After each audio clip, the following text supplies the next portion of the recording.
I need to get this out because honestly, after 6 years of planning for this exact moment, watching it all unfold felt better than I ever imagined it would. Some of you are going to say I went too far.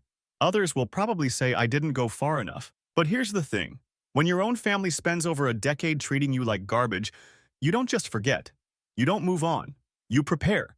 Let me back up because the context matters here. I'm 34 now, work in commercial real estate management, make decent money, got my life together after years of struggling. But growing up, I was always the disappointment in my family. My dad, Stanley, is this loud, successful sales executive who thinks money equals worth as a human being. My mom, Lillian, came from old money and never lets anyone forget it. My brother, Wyatt, is their golden child. Followed dad into sales, makes bank, married well, gives them grandkids. My sister, Vanessa, is the princess who can do no wrong. Married a doctor, lives in the nice suburb. And then there's me. I went to community college instead of the state university like Wyatt. I worked retail management for years before switching careers. I've been single for most of my adult life because, honestly, who wants to introduce someone to that family? I lived in a small apartment for years while saving money. To them, I was proof that something went wrong in the gene pool. The real breaking point came about 6 years ago at Thanksgiving. I was 28, had just started my real estate job, was finally getting somewhere. I brought a nice bottle of wine, tried to participate in conversation. Dad made some comment about how I was finally joining the real world. Wyatt laughed and said something about me still probably living paycheck to paycheck. Vanessa stage whispered to her husband about how embarrassing it must be to be the failure sibling. Mom just looked at me like I was an unfortunate stain on her otherwise perfect family portrait. But the thing that really did it? At dinner, Dad was going around talking about his retirement plans, how he'd worked so hard his whole life, built such a great legacy. He looked right at me and said he was glad his other kids turned out successful so they could take care of him and Mom in old age because clearly I'd be useless for that. Everyone laughed. Everyone. Even extended family members who'd barely said 2 words to me all day. I smiled, nodded, ate my turkey, and right then, I decided I was done being their punching bag. But I wasn't going to blow up or cut contact like they'd expect. No, I was going to be patient. I was going to let them think they'd won. And I was going to wait for the perfect opportunity to show them exactly what this disappointment was capable of. Over the next 6 years, I kept minimal contact, showed up to mandatory family events, stayed quiet, let them make their jokes. Meanwhile, I was working my tail off. Got promoted twice, started investing, built up actual savings, made connections in my industry. Every nasty comment they made, every joke at my expense, I just filed it away and worked harder. They thought I was accepting my role as the family failure. I was building ammunition. So when Dad's birthday invitation came last month, a group text to the family about dinner at Applebee's on Thursday, I knew this was it. 6 years of waiting, 6 years of planning. The timing was finally right. I showed up early like I mentioned, got there a full 30 minutes before the reservation time, brought a bottle of whiskey I knew Dad would recognize, the same brand he always bragged about being able to afford, the stuff he'd say was wasted on people like me. Cost me $300. I sat at the bar, ordered a water, waited. They came in loud. Dad's booming voice announcing to the hostess that the Stanley party had arrived. Wyatt and his wife, Vanessa, and her husband, Mom, looking like she was attending a country club luncheon instead of Applebee's. They spotted me, and I watched their expressions change. Mom actually recoiled. That's not an exaggeration. She physically pulled back and said loud enough for the entire front section to hear that the disappointment actually showed up, and there went her appetite. Dad laughed, asked if I could even afford Applebee's or if I was still dumpster diving behind fast food places. Wyatt made sure everyone nearby could hear his comment about hiding their wallets, then went into this story about how I supposedly stole money from our grandmother's purse when I was younger. Completely made up, by the way, but that's never stopped them before.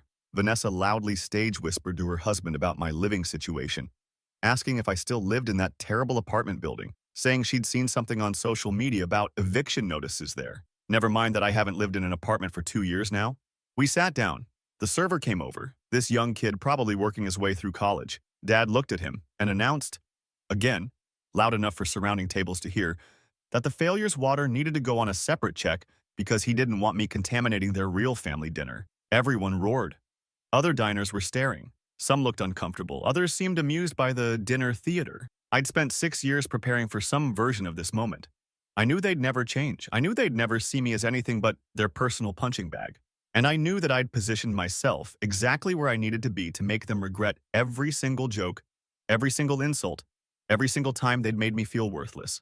So I smiled, stood up calmly, pulled that $300 bottle of whiskey from my bag, slid it across the table to Dad, and walked out without saying a single word. Let them have their laugh. Let them enjoy their moment. Because here's what they didn't know. Here's what I'd been setting up for 6 years. Here's why I'd stayed quiet and taken their abuse and kept showing up to family events, even though every fiber of my being wanted to cut them off completely. I got to my car, drove home, and waited. Turned my phone on silent. Watched the calls start coming in. One from Dad at 9 p.m., two more from Mom by 9:30. Wyatt called 3 times in a row. Vanessa left a voicemail that I didn't listen to. By 10 p.m., my phone was lighting up constantly. By 11 p.m., the calls were coming in from numbers I didn't recognize. Cousins, aunts, uncles, family friends. By midnight, I had 66 missed calls and my voicemail was full. I finally listened to one message. Mom's voice, absolutely hysterical, sobbing so hard she could barely get words out. Something about everything being gone, about them being ruined, begging me to please God answer the phone. And sitting there in my house, the house I'd bought 2 years ago that they didn't know about, in the neighborhood they'd never believe I could afford, I felt nothing but satisfaction. 6 years of planning, 6 years of positioning, 6 years of waiting for them to push me just far enough that I could execute everything I'd been preparing. The calls kept coming all night. I didn't answer a single one. Because after a lifetime of being their disappointment, after years of public humiliation and private cruelty, after being told repeatedly that I was worthless and useless and would never amount to anything, they were about to learn exactly what this failure was capable of. Update 1.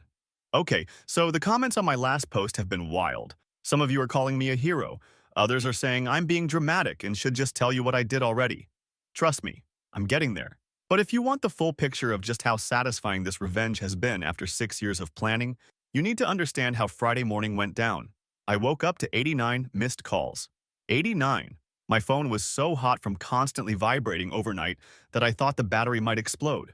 Voicemails from every family member, texts flooding in, even Facebook messages from relatives I haven't spoken to in years, suddenly very concerned about family unity and forgiveness. The first text I actually read was from Wyatt at 6:47 a.m. Called me every name in the book, said I was a vindictive piece of garbage who'd always been jealous of the real family, that whatever I thought I was doing wouldn't work. Then 30 minutes later, another text asking me to please just call him back so we could talk like adults. Then another hour later, back to the insults. The man was spiraling and it was beautiful to watch. Vanessa sent a long message about how family is supposed to forgive each other, how Mom and Dad were getting older and didn't deserve this stress, how I was being cruel and petty over some jokes that I was taking way too seriously. She actually used the phrase, letting go of the past, like I was holding a grudge over something minor instead of responding to years of systematic humiliation. But Mom's messages were what really got me. Voice message after voice message, and the progression was something else. Started with anger around 11 p.m. Thursday. How dare I embarrass them like that? Who did I think I was? I'd always been an ungrateful child. By 2 a.m., she was crying, begging me to answer, saying something terrible had happened and I needed to call immediately. By 6 a.m. Friday, she was back to angry, saying I was destroying the family and I'd regret this. Dad didn't call or text at all Friday morning. That told me everything I needed to know. He was busy trying to fix whatever situation they'd found themselves in. I got ready for work, made coffee, checked my email. Standard Friday morning routine. Around 9 a.m., my old apartment building's landlord called me. Apparently, my entire family had shown up there demanding to know which unit I lived in, causing a scene in the lobby. The landlord, bless him, told them I'd moved out 2 years ago and he wasn't giving them any forwarding information. Mom apparently started crying in the lobby. Wyatt threatened to call the police for obstruction or some nonsense. Security had to escort them out. They didn't know where I lived. They didn't know I'd bought a house. They didn't know anything about my actual life for the past several years because they'd never bothered to ask. To them, I was still the failure scraping by in a bad apartment, still the disappointment they could mock at family gatherings. Around 11 a.m., I got a call from my Aunt Rosalie, Dad's sister. She's always been the most reasonable person in the family, never participated in the mockery, but never stopped it either. She asked if I knew what was going on with my parents, said Lillian had called her absolutely hysterical, something about losing their home. Could I please just call them back and sort this out like family? I asked her if she remembered Thanksgiving 6 years ago, the retirement comments, the jokes about me being useless, She went quiet for a minute, then said, "Families say things they don't mean sometimes, that mom and dad had always been proud of me deep down, even if they didn't show it well, that this level of retaliation wasn't healthy. Here's where I need to explain what I actually did. Because you're all probably wondering how a dinner at Applebee's led to my family being ruined by midnight. And honestly, shout out to the commenter who guessed it had something to do with real estate. You're not wrong, but it's more complicated than just that. 6 years ago, right after that Thanksgiving, I started looking into my parents' living situation. They rented a nice townhouse in an upscale community, the kind of place mom loved to brag about to her friends. Premium neighborhood, great amenities, close to Wyatt and Vanessa. I did some digging, found out the property management company that owned their building, spent the next year networking, making connections in commercial real estate, positioning myself. 3 years ago, through an LLC I'd set up with a business partner, we acquired the property management company. It was a solid investment regardless, but it had the added benefit of making me, technically, my parents' landlord. They had no idea. All their lease renewals, all their rent payments, all their maintenance requests, handled through property managers who had no reason to connect me to them. Their lease was coming up for renewal at the end of this month. Standard procedure would be sending renewal terms 60 days out, which would have been early September. But here's the thing about property management. The company owner has discretion about lease renewals, especially in cases where we want to renovate units or change tenant mixes. 2 months ago, I made the call. Their unit wouldn't be available for renewal. They'd receive formal notice that their lease would end October 31st, and they'd need to vacate. No renewal option. Completely legal, everything by the book, proper notice period. The letter went out September 1st. They had 2 months to find a new place. Plenty of time, right? Except here's what I knew and they didn't. That neighborhood, that price range, that area, it's incredibly competitive right now. Most places require applications weeks in advance. Most landlords want references, credit checks, proof of income going back months. And most importantly, most available properties in their preferred area go through the same network of management companies that I've spent 6 years building relationships with. I didn't have to blackball them. I didn't have to make calls telling people not to rent to them. I just had to not help. And in this market, without help, without connections, without someone vouching for you, good luck finding something comparable in 2 months when you're already in your 60s and not as sharp with the apartment hunting as you used to be. But that's not what made them panic Thursday night. They'd been casually looking at places, not worried because they figured they'd find something. Mom was picky, dad was stubborn about price, they were taking their time. The panic came when they finally started seriously applying to places this week and kept getting rejected. See, I'd also spent the past 6 years very carefully, very legally, building a complete picture of their financial situation. Property management has access to rental payment history. I knew they'd been late on rent 4 times in the past 2 years. I knew they'd had noise complaints from neighbors. I knew dad had gotten into it with a maintenance worker last year. All documented, all factual, all the kind of thing that, when properly noted in their file, makes them look like high-risk tenants. To any property manager doing due diligence. Wednesday, they'd applied to 3 different places. All 3 ran their applications through networks where their rental history was available. All 3 rejections came back Thursday afternoon. They'd spent Thursday evening frantically calling other properties, trying to figure out what was wrong, why they kept getting turned down. They'd finally checked their rental history report and saw all the documentation, the late payments they'd forgotten about, the complaints they'd minimized, the negative notes from property managers. And then they'd shown up to dinner, already stressed but hiding it, already worried but keeping up appearances. And I'd walked out on them, showing them the same respect they'd shown me for years. By midnight, they'd connected the dots. Mom had called Rosalie crying that their landlord was refusing to renew their lease. They couldn't find anywhere to live. They had 30 days left and nowhere to go. They were going to end up homeless. Rosalie had asked the obvious question, why didn't they know this sooner? Why were they just now panicking? Mom, through sobs, admitted they'd been putting off the apartment search, not taking it seriously, and now it was too late. But here's the thing, they still didn't know I was behind it. They thought it was just terrible timing, terrible luck. They'd called me because they wanted money. They wanted me to loan them cash for deposits, for application fees, for moving expenses. The family disappointment, the one who couldn't afford Applebee's, who they'd spent years telling was financially useless. That's who they called begging for help. The irony was so perfect I wanted to frame it. Around 2 p.m. Friday, Dad finally called. Not from his phone, from a number I didn't recognize. I answered out of curiosity. He didn't apologize for Thursday night, didn't acknowledge anything they'd said at dinner. He went straight to business. They had a situation, needed help, family helps family. How much could I contribute to their moving fund? When I didn't immediately answer, he got irritated. Said he knew I didn't make much, but even a few $100s would help. They weren't expecting me to contribute like Wyatt and Vanessa, but I should do my part. I asked him how much Wyatt and Vanessa were contributing. He paused, said that wasn't my concern, but both of them were stepping up like real families should. That's when I knew. He'd already hit them up for money too. And from his tone, I could tell they'd given it. Of course they had. Golden children helping out mom and dad, proving once again how valuable they were to the family unit. So I said sure, I'd help. I'd transfer some money this weekend. He actually sounded relieved, started talking about how they'd raised me right after all. Family was what mattered. They'd always known I'd come through when it counted. Then I asked him one more question. I asked if he remembered what he'd said to me at Thanksgiving 6 years ago about retirement and which kids would be useless. The line went dead quiet. Then he said that was a long time ago. No need to dwell on the past. People say things they don't mean. I reminded him he'd said it in front of the entire extended family. He got defensive, said it was just a joke, said I was being overly sensitive, said if I couldn't handle family ribbing, then maybe I wasn't as grown up as I thought. I told him I'd get back to him about the money and hung up. Because here's what Dad didn't know yet, what none of them knew.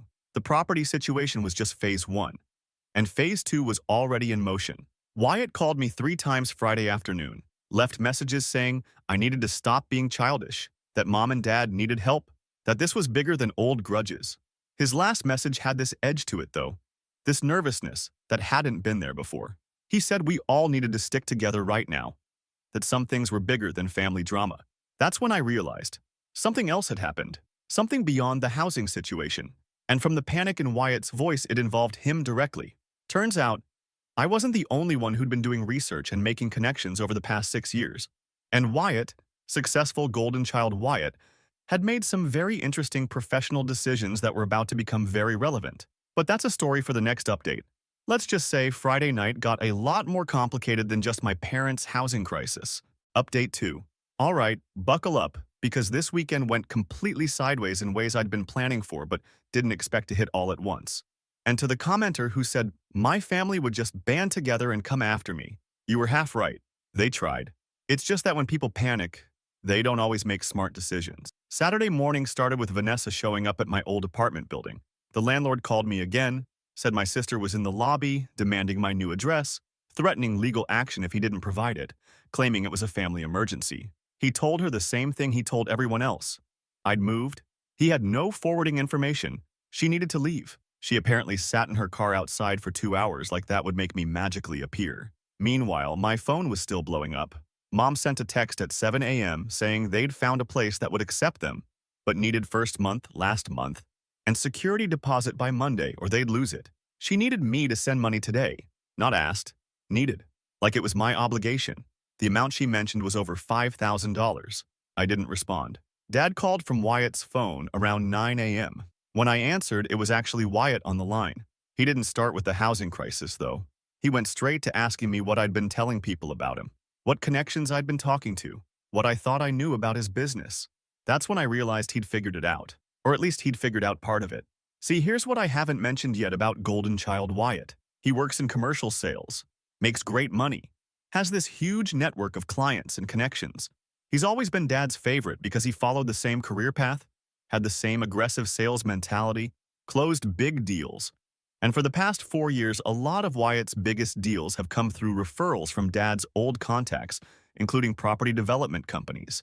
The same property development companies I've been working with, the same networks I've been part of for the past 3 years, the same professional circles where reputations matter and word gets around. Wyatt asked me again what I'd been saying. I asked him why he was worried. He said he'd gotten some calls this week, some clients asking questions, and it seemed suspicious that it was all happening right when I decided to throw a tantrum about dinner. I told him I hadn't thrown any tantrums.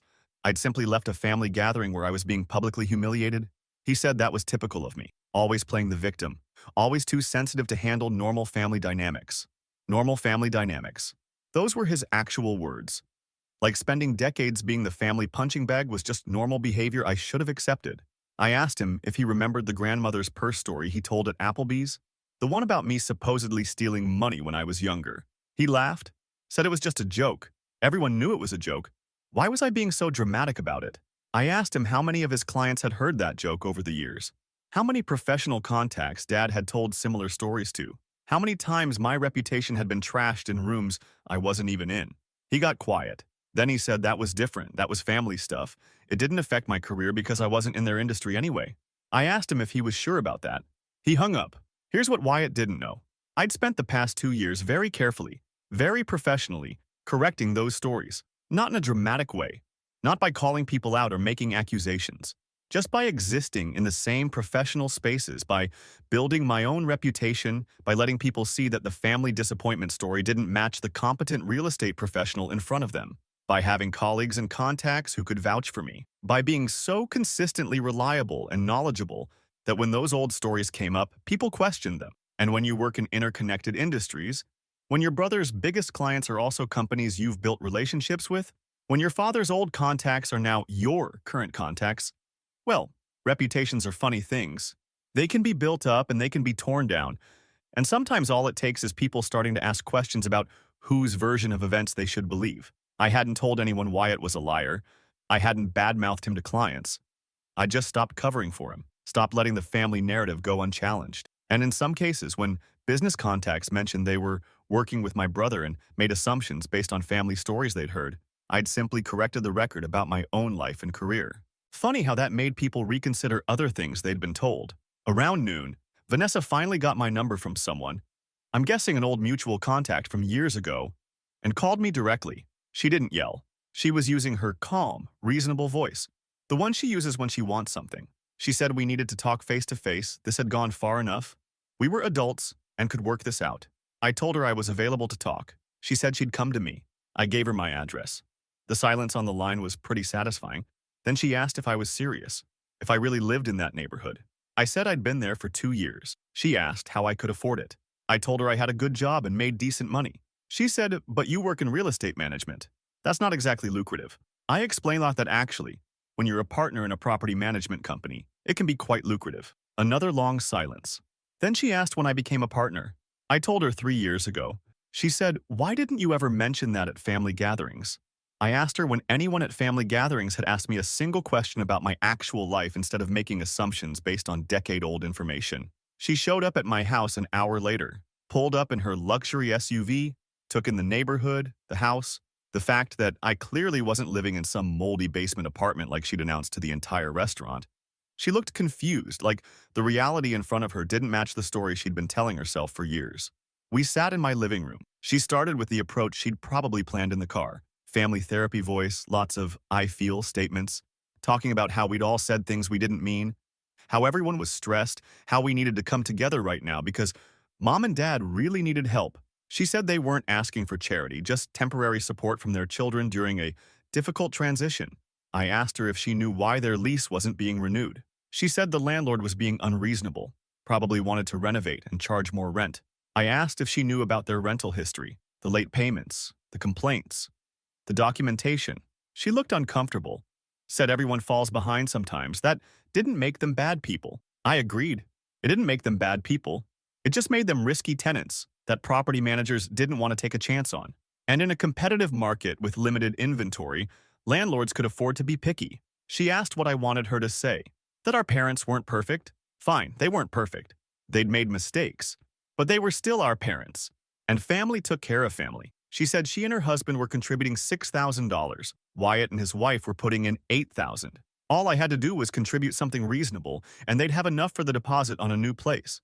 I asked her why I should contribute anything to help people who'd spent my entire adult life telling me I was worthless. She started getting frustrated, said I was holding on to grudges, said what happened at Applebee's was just Dad being Dad.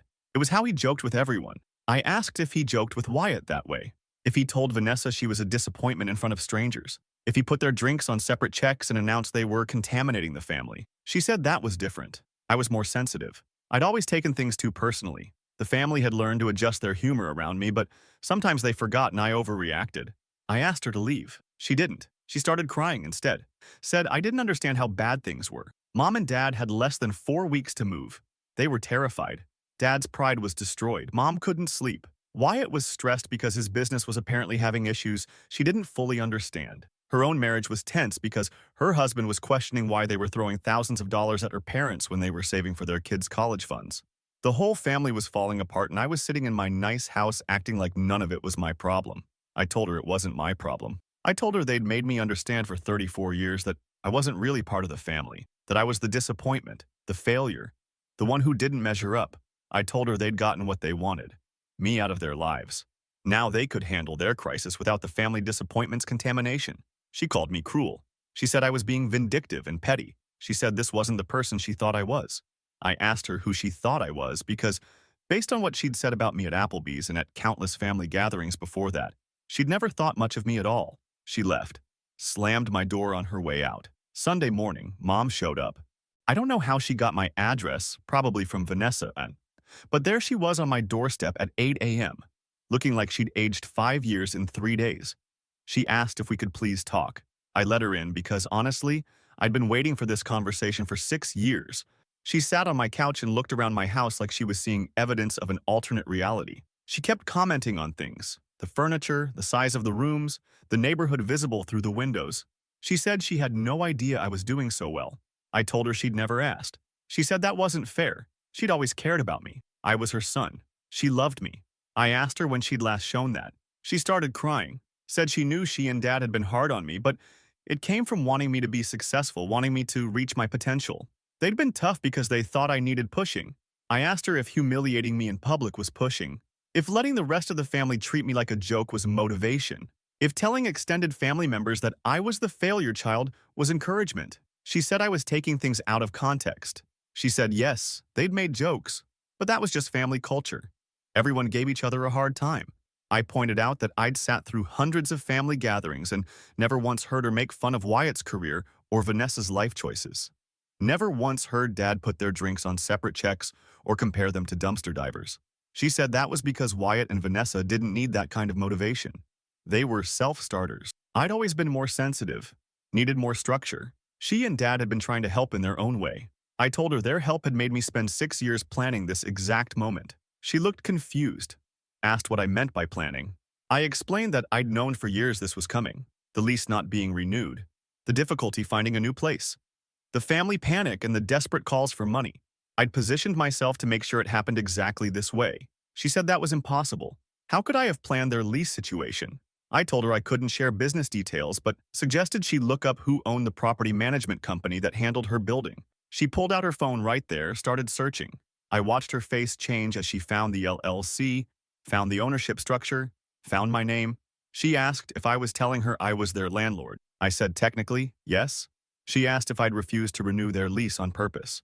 I said I'd made a business decision about property management that happened to affect them. She said that was the same thing. I said yes, it was.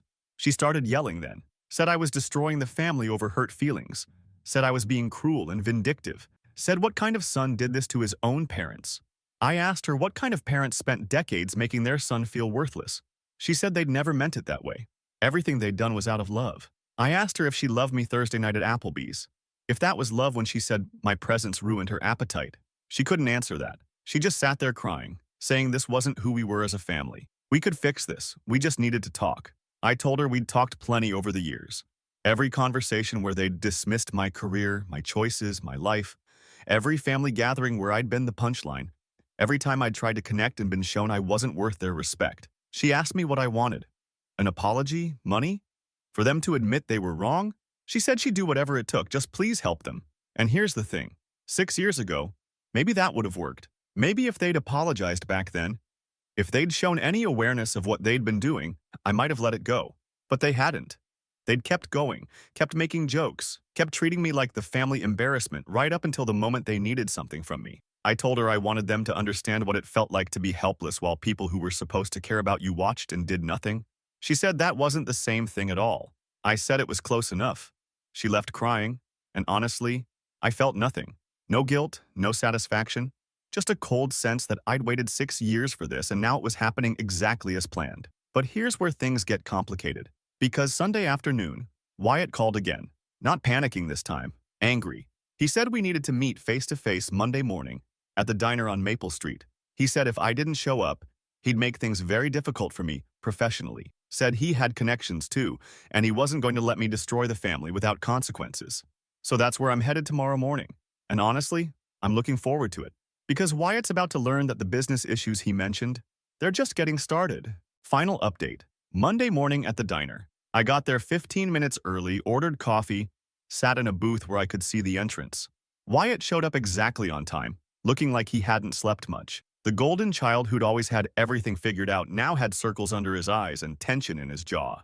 He sat down across from me without ordering anything, jumped straight to it, said he'd spent the weekend making calls, talking to contacts, trying to figure out what exactly I'd been doing. He said he knew I was behind the housing situation with mom and dad. That much was obvious now. But the other stuff, the business issues, the clients asking questions, he wanted to know exactly what I'd said to people. I told him I hadn't said anything that wasn't true. He asked what that meant. I explained that when professional contacts asked me about my background, about my family, I'd simply corrected the inaccurate stories they'd heard over the years. That when people mentioned working with my brother and referenced things they'd been told about me, I'd provided the actual facts about my career and credentials. He said that was sabotage. I said it was truth. He got angry, said I was being deliberately obtuse. I knew what I was doing. He said he'd spent years building relationships with clients, and now some of them were questioning his credibility because his own brother was contradicting family stories they'd heard from him and dad. I asked him whose fault that was. He said it was mine for being petty and vindictive. I said it was his for lying about me to professional contacts in the first place. He said those weren't lies, they were just family stories, just jokes. Everyone knew not to take them seriously. I pointed out that apparently several of his clients had taken them seriously, had made business decisions based on their impression of our family dynamics, and were now reconsidering those impressions. Wyatt said I was destroying his reputation over nothing, over stupid family teasing that I should have grown thicker skin about years ago. I asked him how many deals he'd closed in the past 4 years that came through Dad's old contacts. He didn't answer. I asked him how many of those contacts were people I now worked with regularly. He told me to get to the point. The point was simple. The commercial real estate and property development world isn't that big. People talk, reputations matter, and when someone spends years telling professional contacts that his brother is a failure, is financially irresponsible, stole from family members, and then that brother shows up as a competent, successful professional in the same industry, people start wondering what else they've been told that isn't accurate. Wyatt said none of that should matter. It was personal family stuff separate from business. I told him he was the one who'd made it business by using family stories in professional contexts, by letting Dad trash my reputation to shared contacts, by building his credibility partly on the contrast with his disappointment brother. He'd tied our family dynamics to his professional image, and now he was upset that the truth was affecting that image. He asked what I wanted. Money? For him to apologize? To tell everyone he'd exaggerated? I said I didn't want anything from him. He said that was nonsense. Everyone wanted something. This was clearly about revenge, so what would make me stop? I told him I wasn't stopping. This wasn't a negotiation. This was consequences. He called me bitter and pathetic. Said I'd wasted 6 years of my life planning petty revenge over hurt feelings instead of just moving on like an adult. Said the family had always known I was too sensitive, but this proved I was actually unstable. I asked him if he remembered the grandmother's purse story. He said of course he did. It was a funny story. I asked if he remembered that it was completely fabricated. He said it was just a joke. Everyone knew it wasn't real. I pulled out my phone and showed him a message thread. One of his former clients, someone who'd stopped returning Wyatt's calls 2 weeks ago. The client had reached out to me directly asking if there was any truth to the stories about me having financial problems and reliability issues. I'd responded professionally that I'd never had financial problems, maintained excellent credit, and couldn't speak to where those stories originated, but they certainly didn't reflect my actual history. The client had responded that he appreciated the clarification and it made him reconsider some other information he'd received. Wyatt read the messages and I watched his face change. He asked how many of those conversations I'd had. I didn't answer. He asked if I'd actively reached out to his clients. I said I'd never initiated anything, only responded honestly when people contacted me with questions. But here's what Wyatt was starting to realize. The damage wasn't from 1 or 2 conversations. It was cumulative. Every time someone asked about the family dynamics they'd heard, referenced in sales pitches, every time a shared contact noticed the disconnect between the stories and reality, every time someone who knew both of us had to reconcile the golden child narrative with the actual competent professional in front of them, it raised questions. Not enough to end Wyatt's career, not enough to destroy him completely, just enough to make people uncertain. To make some clients pause? To make some deals take longer or require more justification? Death by 1,000 cuts. Except I wasn't doing the cutting. I was just letting the truth exist in spaces where lies had been comfortable for years. That's when Dad walked in. I should have expected it. Wyatt's expression told me he'd known Dad was coming. This was supposed to be some kind of intervention. Dad looked worse than Mom had. Older, tired, angry. He sat down next to Wyatt and didn't waste time with pleasantries. He said this had gone far enough, said I'd made my point, proven I could cause trouble. Now it was time to fix the damage and move forward as a family. He said he'd talked to Lillian. They'd discussed things, and they were prepared to acknowledge they'd been too hard on me over the years. They'd make an effort to be more supportive going forward. In exchange, I needed to help with the housing situation and stop whatever I was doing to affect Wyatt's business. I asked if that was an apology. Dad said it was an acknowledgement, which was more than most people got from him. I asked what exactly he was acknowledging. He said he was acknowledging that I'd taken some family jokes the wrong way, and they'd be more careful about my sensitivity going forward. That they hadn't realized I'd been so affected by normal family dynamics. Normal family dynamics. The same phrase Wyatt had used, like they'd workshopped this together. Decided on the narrative they'd present. I asked Dad if he thought it was normal family dynamics to publicly humiliate your son at his birthday dinner. He said Applebee's wasn't supposed to be a formal event. It was casual family time. Maybe the jokes went a bit far, but that didn't justify my overreaction. My overreaction. That's what 6 years of planning had been reduced to in his mind. An overreaction to casual family time. I told him there wouldn't be any more family time. I told him I was done. Dad said I was being childish, throwing away family over nothing. Wyatt jumped in, said I was being vindictive and cruel, that Mom was having panic attacks over the housing situation, that Vanessa's marriage was strained, that the whole family was suffering because I couldn't handle some teasing. I asked them if they'd noticed something. They looked confused. I said they kept saying I couldn't handle it, like the problem was my reaction rather than their behavior. They kept framing it as me being too sensitive rather than them being cruel. They kept acting like the issue was that I'd finally responded, rather than that they'd spent decades treating me like garbage. Dad said that was a dramatic interpretation. He said every family had dynamics, every family had jokes. I was far from the only person who'd ever been teased by relatives. The difference was, most people grew up and moved on. Instead of harboring grudges and plotting revenge, he said what I was doing now was worse than anything they'd ever done to me. I was actively trying to hurt them while they'd just been joking around. I told him to leave my house. He said we weren't at my house, we were at a public diner. I said fine, then I was leaving. Wyatt grabbed my arm as I stood up, said we weren't done talking. I pulled away and told him not to touch me. Dad said I was being ridiculous. We were family. We could work this out. I said we weren't family. Family didn't treat each other the way they'd treated me. Family didn't require someone to accept years of humiliation as the price of belonging. Dad's voice got harder then. He said I was making a mistake. He said he'd built relationships in this industry for decades, had connections I couldn't imagine, and if I thought I could just destroy those relationships without consequences, I was wrong. He said one word from him could close doors I didn't even know existed yet. Wyatt added that they'd both been going easy on me so far out of family loyalty, but if I wanted to play hardball, they could play too. I sat back down, asked them what exactly they thought they could do. Dad said he knew people at every major property management firm in the region. He could make some calls, let people know I was difficult to work with, unprofessional, had family issues that affected my judgment. Wyatt said he had clients who were looking at cutting ties with my company because of the family drama. All he had to do was encourage that decision. I asked them if they'd actually looked into my business situation. They looked uncertain. I explained that I wasn't just an employee at a property management company. I was a partner, a co-owner, the company that managed their building and dozens of others. The company that had been steadily growing for 3 years, had built solid relationships with clients and developers, had a reputation completely separate from whatever stories Dad wanted to tell. Dad said that didn't matter. He'd been in business longer, had deeper connections. I asked him when he'd last worked in commercial real estate. He said he'd worked with property developers as a sales executive. I pointed out that was different from actually being in the property management business, that his contacts might know him from years ago, but my contacts knew me now, worked with me regularly, had current professional relationships based on actual performance rather than old stories. Wyatt said I was overestimating my position, said Dad's reputation could still damage mine. I asked if he'd noticed that I'd positioned myself specifically to be protected from exactly that threat, that I'd spent 6 years building relationships, proving my competence, creating a professional identity completely separate from family narratives, that by the time Dad thought to use his connections against me, I'd already made sure those connections knew me as someone other than Stanley's disappointment son. The table went quiet.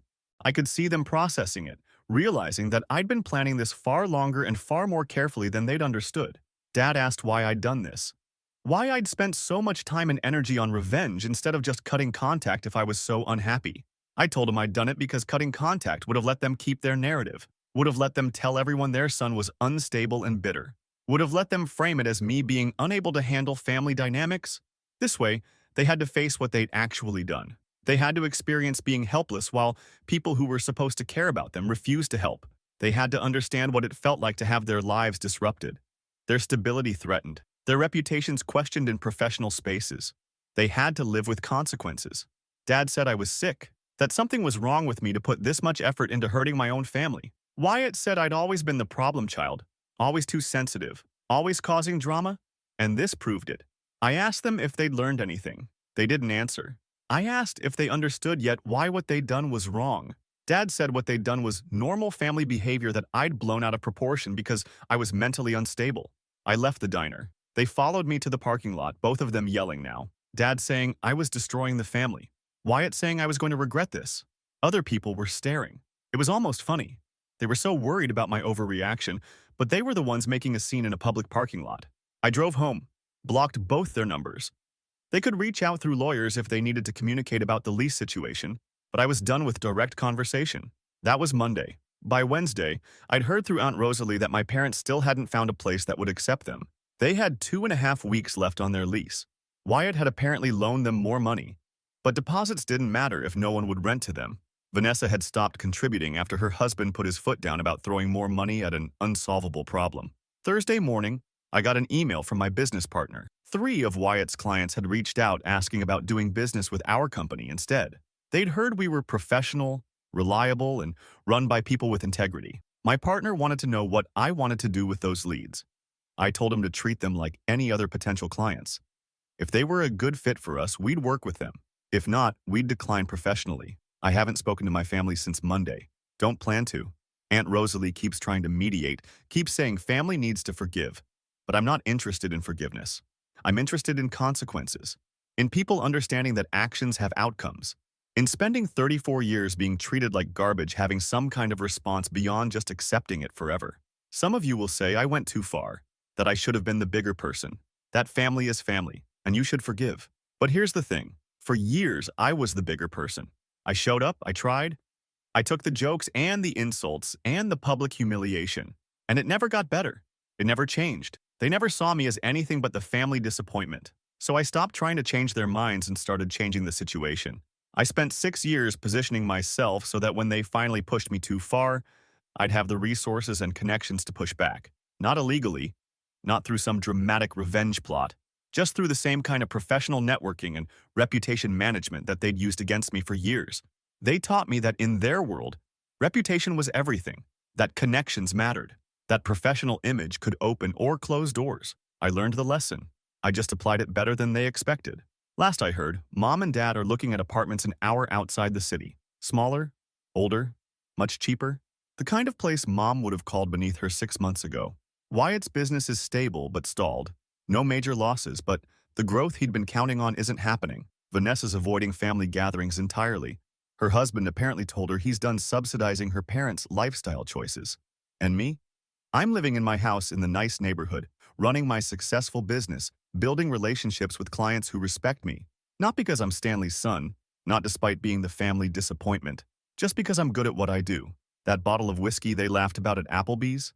I opened it last weekend, poured myself a glass, toasted to 6 years of planning paying off exactly as intended. They wanted to make me feel like the family failure. Instead, I showed them what an actual failure looks like.